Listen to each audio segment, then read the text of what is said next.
올해 이렇게 일기가 좋지 않아서 저희가 이제 각 가정에서 2주간 예배 드렸던 거 기억나시죠? 그때 어린아이들도 같이 예배 드리면서 제가 마가복음 4장 35절부터 마가복음 5장 43절까지 4개의 기적들 가운데 3개를 설교했고요. 그래서 오늘 마지막 부분을 제가 설교하고 다음 주부터 다시 사도행전 강해로 돌아오도록 하겠습니다.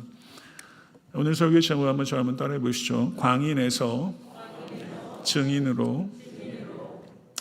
마가복음 4장 35절에서 41절은 예수님께서 광풍을 잠잠케 하신 이야기였다면, 오늘 본 말씀 마가복음 5장 1절부터 20절은 예수님께서 광인을 잠잠케 하신 이야기라고 할 수 있습니다. 자연의 힘은 막강하고 영의 힘도 막강합니다. 그러나 예수님의 힘은 무한합니다. 사복음서 중에서 예수님의 축기 사역, 엑소시즘에 대해서 가장 지대한 관심을 가지고 있는 복음서는 마가복음입니다. 이게 무슨 의미냐면 마가복음은 16장으로 구성되어 있습니다. 사복음서 중에서 가장 짧습니다. 마태복음은 28장으로 구성되어 있습니다. 오늘 본문과 병행 본문인 마태복음을 보게 되면 오늘 이 사건을 마태복음 8장 28절부터 34절까지 딱 7절을 할애해서 기록하고 있습니다. 그런데 마태복음보다 훨씬 짧은 마가복음에서는 이 사건을 무려 5장 1절부터 20절까지 20절을 할애하고 있습니다. 거의 3배 길게 표현하고 있다는 것이죠. 그래서 마가는 예수님의 축기에 굉장히 큰 관심을 갖고 있습니다. 마가복음의 첫 번째 기적 사건은 예수님께서 회당에서 귀신을 내쫓은 사건입니다. 요한복음은 가나의 혼인잔치의 기적이 기록되어 있죠. 마태복음도 축기 사건이 기록되어 있지는 않습니다. 그런데 마가복음은 특별히 유대 땅에서 예수님의 첫 번째 기적 사건으로 회당에서 귀신 쫓으신 사건을 선택하고 있고, 그리고 또 오늘은 거라사 지방 이방 땅 젠타일랜드에서 첫 번째 기적 사건 역시 군대 귀신을 쫓아낸 일로 선택하면서 마가는 축기에 대해서 굉장히 중요한 관심을 가지고 있다는 것입니다. 그러면 마가는 뭘 이야기하려고 했을까요? 그것은 유대인이든 이방인이든 그리스도를 믿지 않는 사람들의 진정한 영적 상태는 귀신 들린 상태라는 것입니다. 이것을 마가는 이야기하고 있고 이것이 영적 실제라는 것입니다. 세상 사람들 중에서 지적이고 도덕적이며 탁월한 사람들 많이 있죠. 그러나 단지 예수를 믿지 않는 것이 아니라 사실은 영적으로 사로잡혀 있는 상태다라는 것을 이해하라는 것이죠. 오늘 본 말씀을 보시게 되면 마가복음 4장 35절에서 예수님께서 제자들에게 우리가 저편으로 건너가자라고 말씀하셨습니다. 그런데 그 여행길에 광풍을 만났습니다. 예수님께서 가자고 하신 길에도 광풍이 있다는 것입니다. 그런데 오늘 본 말씀 5장 1절을 보게 되면 드디어 바다 건너편 거라사인의 지방에 이르렀다라고 말씀합니다.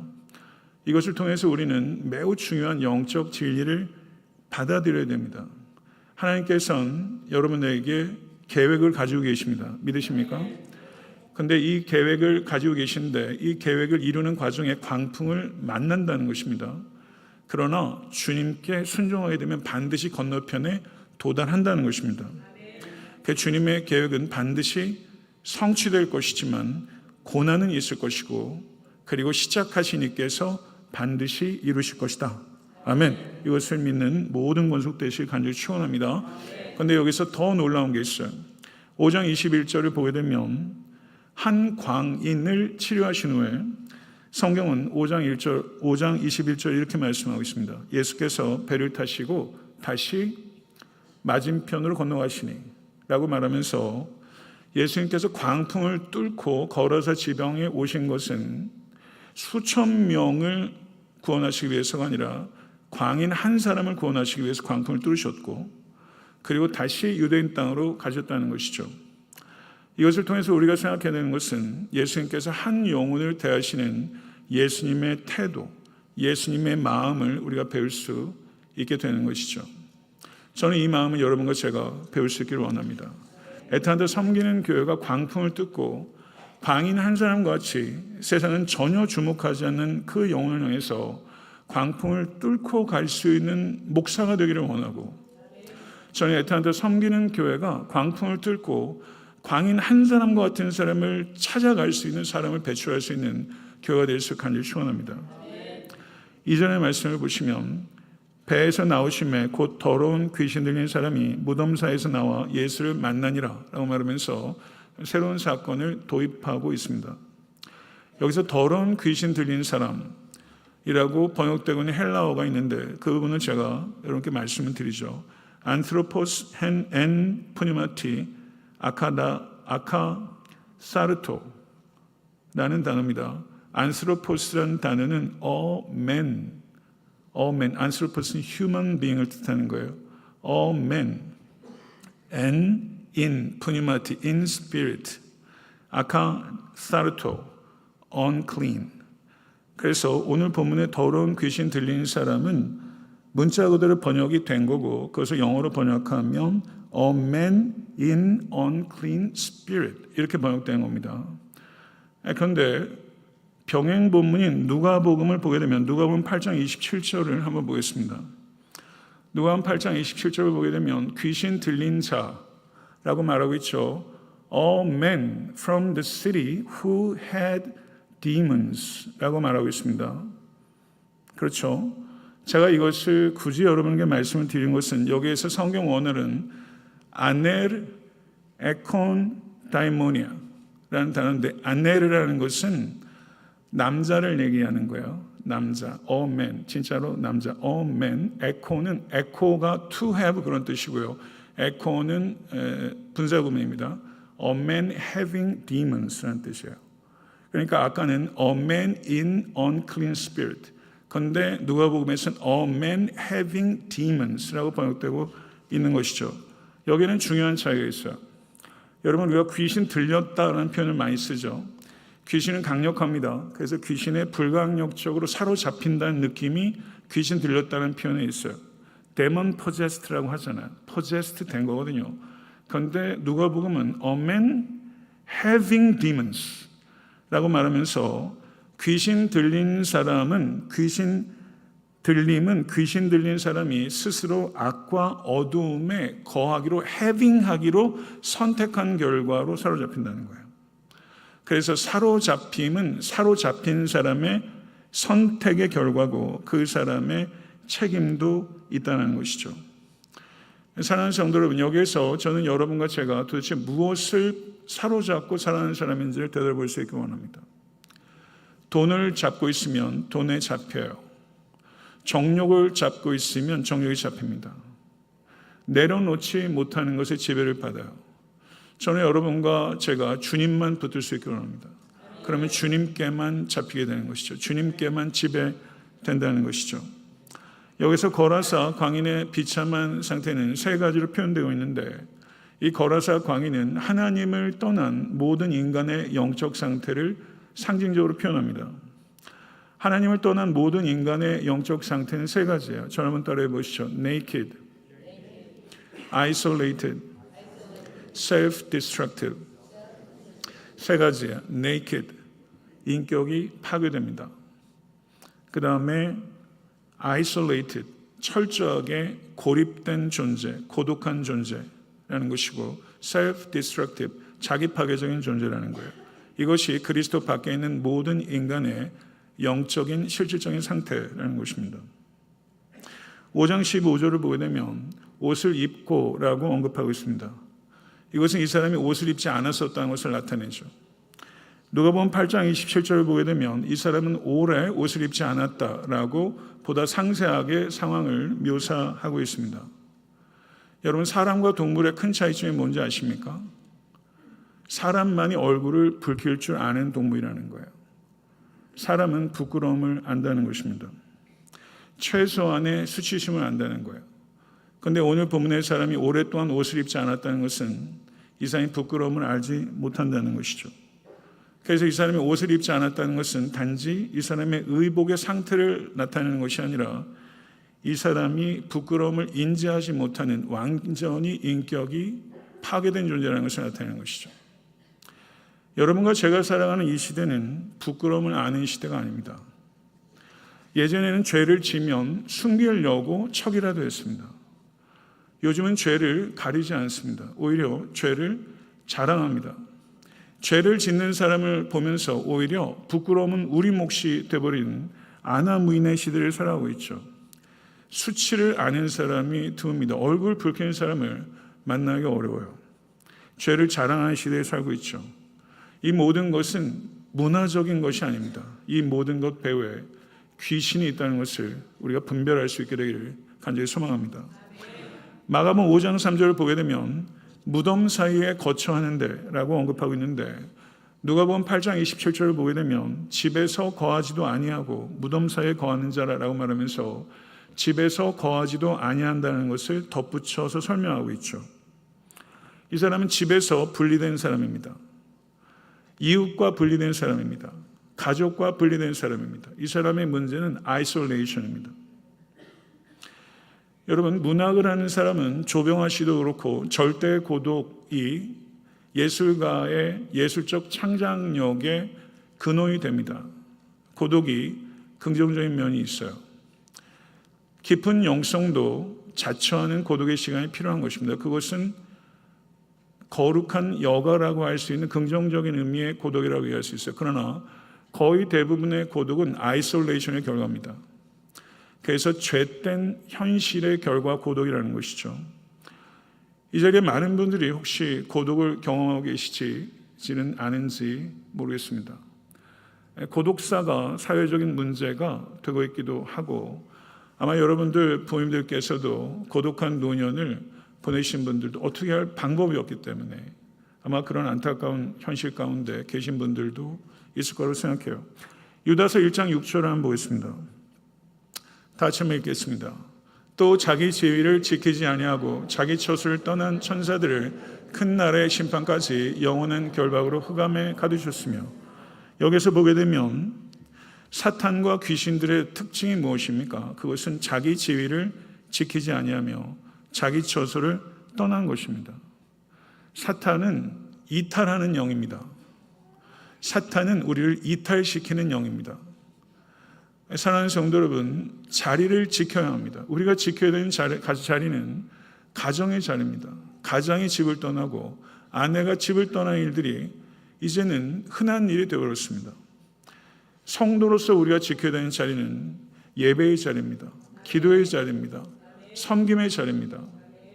사랑하는 성도 여러분, 우리가 무엇인가를 섬긴다고 했을 때 그 중에서 가장 중요한 요소 가운데는 함께 있어주는 겁니다. 자리를 지키는 것이 얼마나 소중하고 고마운지 몰라요.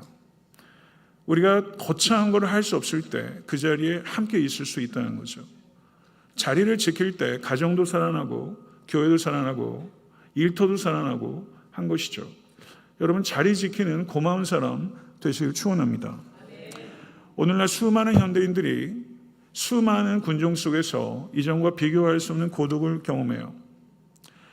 술과 도박의 문제, 마약이 제가 미국에 유학할 때만 해도 연예인들이나 가끔 있는 문제지, 이게 일상 안에서 이렇게 마약이도, 마약 왕은 또 뭐고, 게임 왕은 들어봤어도 피구왕 통킨 알았어도 정말 마약 왕이 들어와서 막 레이저로 쏘고, 도대체가 한국 사회가 게임 중독에 완전히 빠져서 통제불능의 상태, 오늘 본문에 계신 통제불능의 상태에 있는 거 아닙니까? 고립시키고 파멸시키는 악한 영이 배후에 있다는 것이죠. 여러분, 귀신의 존재를 믿으세요? 여러분, 귀신 본 적 있어요? 어떠세요? 어떻게 믿으세요? 여러분이 경험하지 않았지만 성경에서 증거하고 있기 때문에 귀신이 존재하는 것입니다. 사탄의 존재에 대한 확신은 개인의 체험이 아니라 성경의 증거에서 비롯되는 것입니다. 인간의 감각 중에서, 오감 중에서 여러분 어떤 감각이 가장 여러분에게 소중한가요? 아무래도 시각이 가장 소중하지 않을까 싶어요. 그 중에는 미각을 가장 소중히 여기신 분들도 계신 것 같긴 합니다. 시각이 가장 소중한데 이런 말이 있어요. 가장 위험한 감각기관이 눈이다. 모든 죄가 눈을 통해서 들어온다는 것이죠. 눈으로 본다는 것은 대체로 믿을 만합니다. 눈으로 보는 것은 대체로 믿을 만해요. 그러나 성경은 항상 믿을 만합니다. 성경이 귀신의 존재에 대해서 언급하겠다는 거죠. 그래서 우리의 경험 유무와 상관없이 성경에서 말씀하기 때문에 귀신 존재하고 귀신 강력하게 역사하고 있습니다. 사탄은 쫓겨난 천사이고 쫓겨난 천사인 사탄은 우리도 쫓겨나도록 역사하고 있습니다. 그런데 우리가 착각이 있습니다. 하나님과 대척점에 있어서 대응하는 존재로서 악의 화신을 사탄이라고 생각하는 경우가 있습니다. 사탄은 하나님과 대응하는 존재가 아닙니다. 성경적 이해는 그렇게 얘기하지 않아요. 말불의 세계관은 그럴 수 있을지 모르겠어요.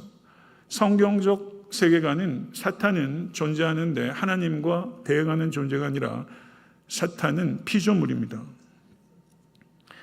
하나님의 힘과 권위 아래 있는 존재입니다. 사탄은 많은 것을 알지만 모든 것을 알지 못하고 많은 것을 할 수 있지만 모든 것을 할 수 없으며 사탄은 장소에 묶입니다. C.S. 루이스의 책 스크루테이프의 편지를 보게 되면 선임 귀신이 이렇게 조카 윈우드에게 말합니다. 만일 인간에게 귀신이 존재하지 않는다고 생각하게 만든다면 그 사람의 모든 것을 통제할 수 있다네 라고 말했어요. 귀신의 존재를 믿지 않도록 만들 수 있다면 그 사람의 모든 것을 통제할 수 있다는 것이죠. 마틴 로이드 존스 목사님은 오늘날 교회가 이렇게 부실하게 된 가장 큰 원인 가운데 하나는 교회가 귀신을 잊어버렸기 때문이다. 이렇게 말씀한 바가 있습니다. 여러분, 사탄의 존재를 부인하거나 사탄의 능력을 과소평가하게 되면 치명적인 위험에 노출됩니다. 사탄은 전능하지 않지만 사탄은 강력합니다. 예수 그리스도의 십자가 사건으로 사탄은 이미 패배했습니다. 그러나 아직 멸망하지 않았습니다. 사탄은 이 세상에서 아직 상당히 강한 권세를 행사하고 있는 이 세상 임금이라고 할 수 있습니다. 사탄에게는 두 가지 무기가 있습니다.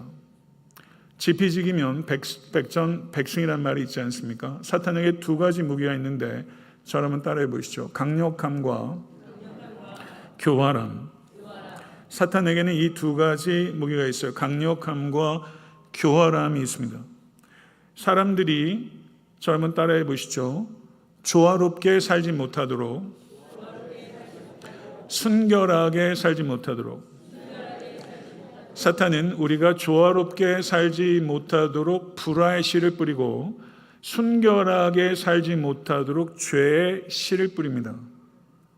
이것에 대해서 분별하고 적절하고 강력하게 대적할 수 있는 모든 성도 되시기를 간절히 소망합니다.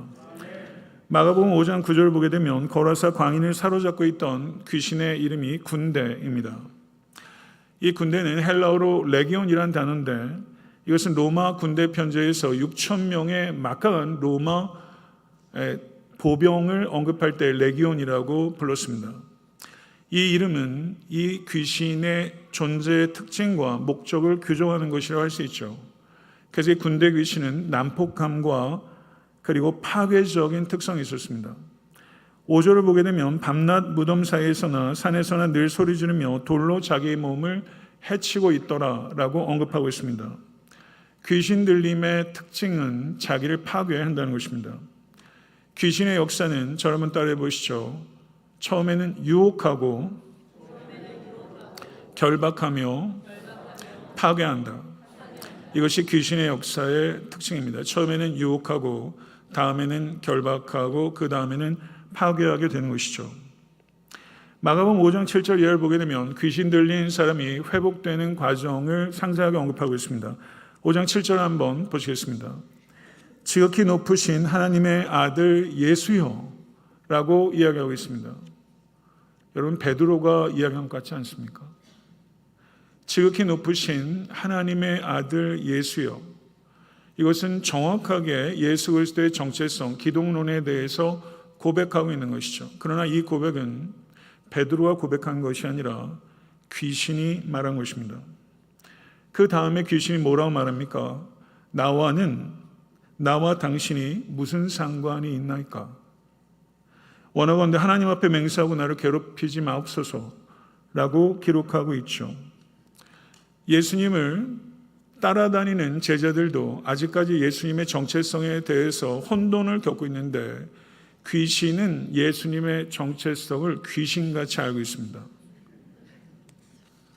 그런데 마가복음 1장 24절을 보셔도 회당에서 예수님께서 귀신을 쫓을 때 귀신이 뭐라고 말하냐면 마가복음 1장 24절입니다. 나사렛 예수여 우리가 당신과 무슨 상관이 있나이까? 귀신은 항상 똑같은 이야기를 하고 있습니다. 나와 무슨 상관이 있나이까? 우리를 멸하러 왔나이까? 귀신도 아는 거예요. 우리를 멸하러 왔나이까? 나는 당신이 누구인 줄 아노니 하나님의 거룩한 자녀이다 라고 말하고 있다는 것이죠. 귀신도 예수님이 누군지 압니다. 귀신도 영적인 존재이기 때문이죠. 예수님의 신성을 고백하는 것입니다. 그러나 이 지식은 예수님과 아무런 상관도 없는 지식이라는 것이죠. 사랑하는 성도 여러분, 여러분은 정말 예수님이 누구신지 아십니까? 아멘. 예수님은 하나님의 거룩한 자이시며 지극히 높으신 자인 것을 믿으십니까? 그렇지만 여러분께서 그 지식이 여러분의 삶과 어떤 상관이 있습니까? 만약에 여러분들께서 예수님의 정체성을 안다고 말하고 그리고 언어적으로는 정확하게 표현한다고 해도 여러분이 예수님을 아는 지식이 여러분의 삶에 조금도 영향을 끼치지 못한다면 여러분 그것은 어떤 신앙입니까? 귀신이 아는 지식과 하등의 진배가 없다라는 것이죠. 저는 이 자리에 계신 모든 성도님들께서 하나님에 대한 지식이 아니라 J.I. 패커의 말처럼 하나님을 아는 지식이 더욱더 깊고 넓어질 수 있게 간절히 축원합니다. 우리가 아는 하나님의 지식이 우리의 삶을 바꾸지 못한다면 그것은 영적 교만으로 이어지게 되는 것입니다. 그것은 득이 아니라 독이 되는 것이죠. 부디 하나님을 아는 지식 가운데 더욱더 깊어질 수 있게 되기를 우리 주 예수께서 간절히 축원합니다. 하나님을 아는 지식은 알면 알수록 포만감을 느끼는 것이 아니라 알면 알수록 배고픔을 느낍니다. 그래서 하나님을 아는 지식에 대한 갈증과 배고픔이 평생토록 영원토록 우리에게 있을 수 있게 되기를 그런 축복을 경험할 수 있게 되길 간절히 축원합니다. 믿음은 결코 지적 동의가 아니라는 것이죠. 지적 동의로 구원 얻은 사람 한 사람도 없습니다. 우리는 교리를 믿는 사람이 아닙니다. 우리는 그리스도를 믿는 사람이에요. 교리가 중요하지 않다는 얘기를 하는 게 아니에요. 우리는 그리스도를 믿고 그리스도를 따르는 사람입니다. 부디 그리스도를 온전히 따르는 여러분과 저희가 될 수 있기를 간절히 소망합니다. 여기서 귀신이 예수께 요구했던 것은 나를 괴롭히지 말라라는 것이었습니다. 귀신이 어떻게 괴롭힐 수 있습니까? 더러운 귀신아 그 사람에게서 나오라 라고 말하는 것이 귀신을 괴롭히는 것이라는 것이죠. 그 사람에게서 나오라, 이 가정에서 나오라 라고 외칠 수 있어야 됩니다. 그 지역에서 나오라 라고 하는 것이 귀신을 괴롭게 하는 것이죠. 저는 여러분과 또 우리 공동체가 귀신을 괴롭히는 공동체가 될 수 있기를 간절히 소망합니다. 이 세상에 수많은 전쟁이 있고 지금도 미국과 이란과 전쟁이 있죠. 그리고 그 전쟁으로 말미암아 우리에게도 굉장히 지대한 영향이 있습니다. 당장 기름값, 생활비 이런 것들이 여러분 너무 올라오고 있어서 이것은 굉장히 실제적인 전쟁이에요. 그러나 그 전쟁보다 더 실제적인 전쟁은 영적 전쟁이라는 것입니다. 여러분은 그리스도인이십니까? 그리스도인이라는 것은 그리스도를 따르는 사람이라는 것입니다. 그때부터 우리는 영적 전쟁에 참전한 그리스도의 군사인 것입니다. 그래서 그리스도인이 된다는 것은 그 삶이 쉬워진다는 뜻이 아니라 그 삶이 치열해진다는 뜻입니다. 그래서 이 전쟁은 우리 개인으로서는 죽을 때까지 계속되고 역사 끝날 때까지 이 전쟁이 계속되는 것을 이해하시기 바랍니다. 그래서 이 전쟁은 휴전이 없는 전쟁입니다. 우리의 전쟁의 대상은 혈과 육을 가진 사람이 아니라 이 세상을 통치하는 영적 존재인 마귀와의 싸움이라는 것을 부디 잊지 않으시는 사랑하는 모든 성도 되시기를 소망합니다. 영적 전쟁의 목적은 무엇입니까? 영적 전쟁의 목적은 저를 한번 따라해 보시죠. 영적 전쟁의 목적은 마귀의 괴계를 능히 대적하고 서기 위함이다. 영적 전쟁의 목적은 마귀의 괴계를 능히 대적하고 서기 위한 것입니다. 영적 전쟁의 목적은 승리를 쟁취하기 위한 것이 아니라는 것입니다. 세상 전쟁의 목적은 승리입니다. 그러나 영적 전쟁의 목적은 승리를 쟁취하는 데 있지 않습니다. 왜냐하면 예수님께서 골고다 위에서 2000년 전에 이미 마귀에 대해서 승리가 확정되었기 때문입니다. 그래서 우리는 승리를 쟁취하기 위해 싸우지 않습니다. 우리는 승리 위에 서기 위해 싸우는 것입니다. 그렇기 때문에 성도의 사명은 이미 확정된 승리를 붙들고 최후 승리를 얻을 때까지 흔들리지 않고 이 승리의 소식을 확산시키는 것입니다. 마귀는 미혹의 영입니다. 마귀는 이미 패배한 원수입니다. 믿으십니까? 그런데 세상 사람들에게는 마귀의 존재조차도 숨기고 마귀가 이미 패배했다는 것을 숨기는 것입니다. 그렇지 않습니다. 마귀는 존재하고 이미 패배했습니다. 그래서 이 소식을 증거하는 것입니다. 우리가 믿는 복음은 승리의 복음이고 우리는 승리를 확산시키는 그리스도의 군사인 것입니다. 마귀를 우리가 대적하지 않으면 어느 누구도 마귀를 대적하지 않습니다. 마귀는 우리를 속이고 묶어 망하게 하려고 하고 있는 것입니다.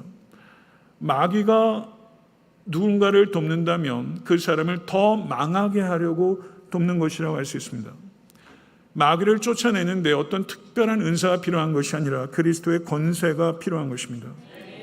영접하는 자 곧 그 이름을 믿는 자들에게는 하나님의 자녀가 되는 권세를 주셨다고 말씀하고 있습니다. 이 권세를 사용하시는 모든 성도 되시길 간절히 축원합니다. 그래서 우리는 영적 전쟁 중인데 이것은 말하자면 잔당을 소탕하는 것과 같아요. 여러분, 2차 세계대전 당시에 노르망디 상륙작전이 통해서 사실상은 승리가 결정된 것입니다. 그리고 히로시마의 원자폭탄이 떨어졌을 때 승리는 결정된 것입니다. 그런데 조선 땅에서 일제가 물러날 때까지는 그들을 소탕해야죠. 그들은 여전히 중화하기로 무장하고 있습니다. 그들은 강력해요. 그러나 승리는 이미 확정된 것이죠. 승리는 이미 2000년 전에 확정된 것을 믿습니다. 우리 주님께서 이 땅에 다시 오셔서 승리가 완성될 것입니다. 그래서 우리는 이 전쟁 중에 있는데 이 전쟁은 영적 잔당을 소탕하는 전쟁과 같다는 것이죠. 우리가 그래서 성경은 약속합니다. 마귀를 대적하라. 그리하면 너희를 피하리라. 이 약속 붙드시고 양극단을 경계하십시오. 마귀를 과대평가하여서 두려움에 빠지거나 마귀를 과소평가하여 방심에 빠져서는 안 됩니다. 우리는 권세를 가지고 있습니다. 이 권세는 예수 그리스도의 이름의 권세입니다. 그래서 우리에게 주어진 일은 전신갑주를 입는 것입니다. 전신갑주를 입으면 승리하게 될 것입니다. 이것을 믿으시기를 간절히 축원합니다. 이 사람에게서 나온 귀신들은 예수님의 허락을 받아서 돼지떼야기로 들어갔죠. 2000마리에 달하는 어마어마한 돼지떼가 가빠른 비탈길을 내달려서 바다에 빠져서 모두 수장됐습니다. 돼지는 율법상 부정한 동물이기 때문에 유대인들은 양돈 사업을 하지 않습니다. 그렇기 때문에 이 지역은 이방 땅이죠. 그러나 이방 땅에서 이와 같은 기적이 나타나는 것은 단순하게 한 사람의 귀신 들렸던 것의 힐링 스토리가 아니라 이 이야기는 단순한 엑소시즘에 그치는 것이 아니라 이방 땅에서 이방인 선교가 시작될 것이라는 것을 미리 보여주는 전조와 같은 것이다. 그래서 오늘 이 이야기를 그렇게 읽어야 한다는 것이죠. 그리고 2000마리가 되는 돼지떼가 바다에 빠져 수정됐다는 것은 이것은 단순하게 한 마을의 경제 공동체가 완전히 무너졌다는 뜻이 아니라 이 귀신들 그리고 돼지떼가 상징하는 바 사탄과 귀신들의 종국적인 운명이 지금 갈릴리 바닷가에 던졌던 것처럼 예수 그리스도께서 이 땅에 다시 오실 때 모든 악한 권세가 불못에 던져지게 될 것이다.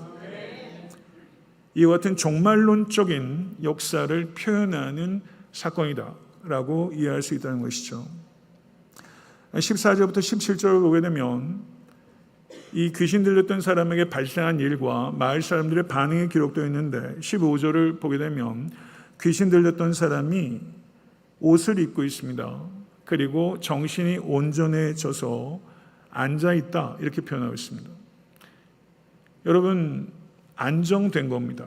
평화가 찾아오게 된 것이죠. 이 사람은 무덤 사이를 돌아다니며 앉아있을 수 없던 사람입니다. 그런데 예수 그리스도로 말미암아 삶의 침착함과 평안함이 찾아와서 인격을 되찾고 앉아있을 수 있게 된 것이죠.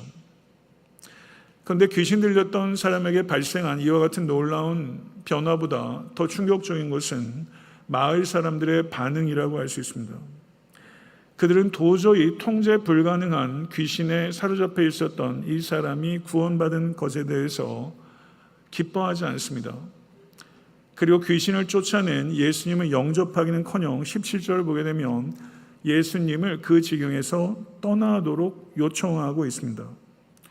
예수님께서는 귀신을 쫓아내셨는데 역설적으로 그 마을에서 쫓겨나가게 된 것이죠. 이것을 통해서 알 수 있는 것은 예수님에 대한 이 거라사 마을 사람들의 거절은 예수 그리스도의 십자가의 복음이 거절될 것이라는 것을 예시하는 사건으로 이해할 수 있다는 것이죠. 마을 사람들은 이와 같은 엄청난 기적을 통해 예수님이 누구신지 보는 데 실패했습니다. 우리가 기적을 체험한다는 것은 기적 자체가 목적이 아니라 기적을 행하시는 예수님이 누구신지 이해하고 예수님을 만나는 것입니다. 그런데 이 사람들은 기적을 체험했지만 예수님을 보는 데 실패했고 오히려 예수님을 내쫓게 된 것이죠. 왜 그랬습니까? 이 사람들에게 중요한 것은 한 사람의 영혼이 아니라 2,000마리의 돼지떼였기 때문입니다. 이 사람에게 중요한 것은 한 사람의 영혼이 아니라 경제적 손실이 중요했던 것이죠. 여기에서 군대 귀신 들렸던, 난폭한 귀신 들렸던 한 사람의 문제가 있다면 마을 사람들 역시 사로잡혀 있었다는 것이고 마을 사람들을 사로잡혔던 귀신은 돈 귀신이라고 할 수 있습니다. 돼지보다 사람을 소홀히 여기는 사람, 이 사람이야말로 정말 흉폭하고 소망 없는 상태가 아닐 수 없습니다. 사람의 눈에 사람이 보여야 되는데 사람의 눈에 돼지에게 일어난 일이 보이는 것이죠. 여러분, 이 돼지는 물질이라고 할 수 있습니다. 여러분과 저의 눈이 만약에 우리가 이 마을 사람들 중에 한 사람이었다라고 가정을 해본다면 제가 만약에 거기에서 나와서 여러분 잠깐만요, 예수님을 내쫓기 전에 여러분 마을회관에 잠깐 모여주세요. 이거는 정말 경제적인 큰 손실이지만 우리가 봐야 될 것은 경제적 손실이 아니라 예수님입니다. 라고 과연 제가 말할 수 있었겠는가 하는 것을 생각해 보는 것이죠. 여러분이 살아가는 일상에서 여러분 돼지 한 마리가 얼마인지 몰라요. 제가 거기까지는 검색할 시간이 없었어요. 돼지 2,000마리면 어느 정도 되는 돈입니까? 상상할 수 없는 돈이라고 할 수 있죠. 과연 우리는 한 영혼이냐 돼지 2,000마리냐라고 했을 때 저는 자신이 없습니다. 우리 에탄한테 섬기는 교회가 한 영혼을 이렇게 존귀히 여기나 저는 자신이 없습니다. 저에게 이런 갈망이 없느냐? 전 그렇게 생각하지는 않아요. 제가 어떤 목회자가 되길 원하느냐라고 했을 때 한 영혼을 돼지 2,000마리보다는 귀히 여기는 목회자가 되고 싶었으니까 목사가 된 거예요. 제가 그런 목사이냐 하는 건 다른 문제인 것 같아요. 에탄한테 섬기는 교회가 이런 말은 쉬워요. 돼지 10마리하고도 못 바꾸는 일들이 너무 많아요. 여러분의 일상에서 사업적인 상황에서 여러 선택지 안에서 돼지 한 마리 하고도 복음과 돼지 한 마리 내일부터 하면서 우리가 얼마나 수많은 많은 타협을 하면서 살아가고 있는가라고 생각해 봤을 때 이 마을에 내가 없어서 다행이다. 어떻게 보면 내가 과연 달리 선택할 수 있었을까? 우리 자녀들에게 과연 이렇게 가르칠 수 있을까? 얘들아, 너희 눈앞에 돼지 2,000마리 왔다 갔다 해도 아니야. 아닌 건 아닌 거야. 한 영혼이 더 중요해. 주님께서는 광풍을 뚫고 광인 하나 구원하러 오셨어. 제가 목회를 하는데 부흥의 요청이 오는 경우들이 있어요. 큰 교회에서도 요청이 오는 경우도 있고 작은 교회에서도 요청이 오는 경우가 있어요. 큰 교회가 오면 저는 항상 생각해 보겠습니다. 기도하겠습니다. 그래요. 작은 교회가 오면 언제죠? 라고 얘기를 해요. 제가 유별나서가 아니라 작은 교회 가는 게 마음이 편해요. 좀 따뜻하고. 큰 교회 가면 긴장돼요. 네, 농반 진반인데요. 한 사람을 10,000명처럼 여길 수 있어야 되지 않을까? 한 사람에게 설교하는 것과 10,000명의 회중에게 설교하는 것이 준비하는 게 강도가 같아야 되지 않을까? 그럴 수 없지만 그런 마음을 지키려고 부단히 애써야 되지 않을까? 예전에 어떤 책을 보면서 이게 실화인지 아니면 예화인지 모르겠어요. 아주 저명한 물리학자가 광호를 열었는데 수강 학생이 2명이었답니다. 학교에서 너무 저명한 석학이라 폐강하셔도 됩니다 라고 했는데 폐강하지 않았다는 거죠. 시카고에서 눈보라가 치는데 계속 가서 강의를 했는데 그 2명의 학자가 굉장히 탁월한 과학자였다는 거예요. 사실일 수도 있고 아닐 수도 있어요. 그러나 그 이야기를 통해서 제가 받은 감동은 여전해요. 학문적인 진정성을 갖는 사람도 저 정도의 태도를 가져야 스승 아니냐라는 생각이 들면서 한 영혼을 대하는 제 태도 생각해보지 않을 수 없습니다. 사랑하는 성도 여러분, 돼지가 보이면 돼지 같은 존재고 사람이 보이면 사람다운 존재죠. 저는 여러분과 저에게 사람이 보였으면 좋겠어요. 애타한테 섬기는 교회가 사람을 보는 교회가 되면 좋겠어요. 이민생활하면서 돼지보다 못한 취급받는 경우 너무 많잖아요. 교회에 와서까지 그렇게 취급받는다면 이건 너무 난폭한 것 같아요. 교회 안에서는 사람을 사람으로 봐주는 것. 그런 교회 될 수 있기를 간절히 소망합니다. 아멘. 그래서 오늘 본문을 보니까 저는 성경에서 저하고 이렇게 일치시킬 수 있는 분은 저는 걸어서 군대 귀신 들린 사람이 저더라고요. 저도 부끄러움을 몰랐고요. 저도 굉장히 아이솔레이트 됐어요. 굉장히 고독했어요.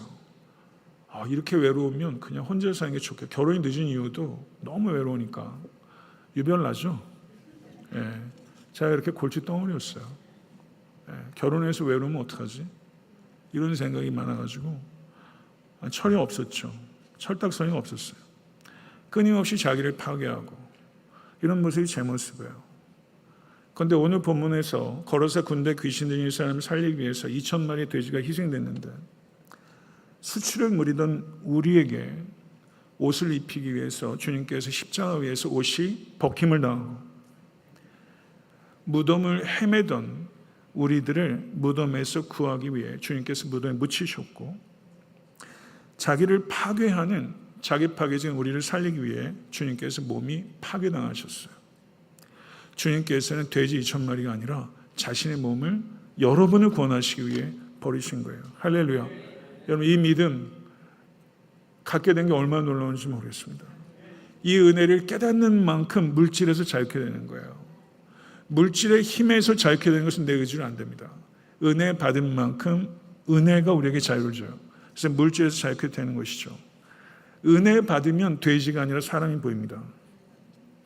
회복된 사람이 예수님과 함께 있기를 간구했어요. 제자 되기를 원했던 거죠. 그러나 주님께서는 집으로 돌아가 주께서 내게 어떻게 큰 일을 행하사 너를 불쌍히 여기신 것을 내 가족에게 알리라 라고 말씀하셨어요. 이것은 예수님께서 거절하신 게 아니에요. 이 사람에게 가족관계를 회복시켜 주신 거예요. 만약에 내 아들이 내 남편이 내 아버지가 귀신 들여서 가족이 완전히 분리됐다면 가족들도 회복돼야 되지 않습니까? 그래서 가족을 회복시키시는 거예요. 그런데 이 사람이 가서 가족들에게 어떻게 큰 일을 행해서 너를 불쌍히 여기신 것을 내 가족에게 알리라 이렇게 말씀하셨는데, 이 사람이 가족에게만 알린 게 아니라 데카폴리 지역을 돌아다니면서 알렸어요. 데카폴리라는 것은 데카폴리스, 10개의 이방인 도시 연합체예요. 가정의 저주였던 사람이 가정의 축복이 됐습니다. 그 땅에 축복의 통로가 된 거예요. 여러분과 제가 그렇게 쓰임받을 수 있게 간절히 축원합니다. 무덤 사이에 옷도 벗은 채 뛰어다니며 고래고래 소리 질렀던 사람이 10개 데카폴리스를 다니면서 복음을 위해 소리를 높이고 있어요. 아멘. 데카폴리라는 이방 지역에 파송된 첫 번째 비공식 선교사, 사도 바울이 첫 번째 공식 이방인 선교사라면 오늘 본문에 걸어서 군대 귀신 들린 사람은 비공식 선교사라는 것이죠. 여러분, 이런 인생 역전이 어디 있습니까? 이것을 통해서 우리가 생각해야 되는 것은 어느 누구도 여러분의 인생 예단할 수 없고 여러분도 어느 누구의 인생도 예단할 수 없어요. 하나님께 은혜를 받으면 변하지 않는 인생 없습니다. 인생 역전이 일어나게 되는 것이죠. 아멘. 말씀을 맺도록 하겠습니다.